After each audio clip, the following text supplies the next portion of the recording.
Hello friend, কেমন আছো সবাই? আজকে আমি একটা জিনিস বানাবো, সেটা হলো এটাকে আমরা কোয়াশ বলি। এই আধাই ছিল, তো এটাকে বানাবো। আপনারা এটা কি বলেন কমেন্ট করবেন তো।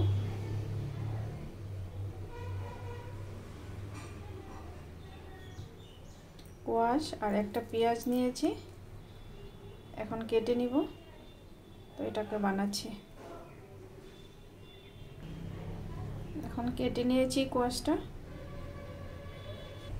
কড়াইতে তেল দিয়ে দিয়েছি, একটু কালো জিরে দিয়ে দিলাম। এখন কোয়াশটাও দিয়ে দিব, পেঁয়াজটাও দিয়ে দিচ্ছি।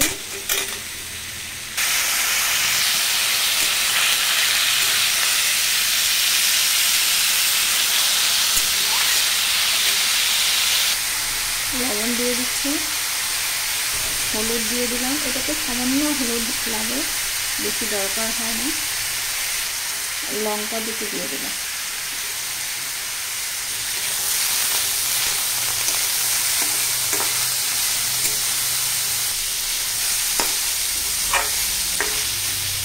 এখন একটু ঢেকে দেব।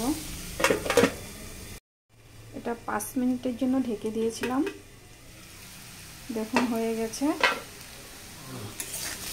এটা আপনারা রুটি বা ভাত দিয়ে এটার সাথে খেতে পারবেন, একদম মশলা ছাড়া। দেখুন কেমন হয়েছে।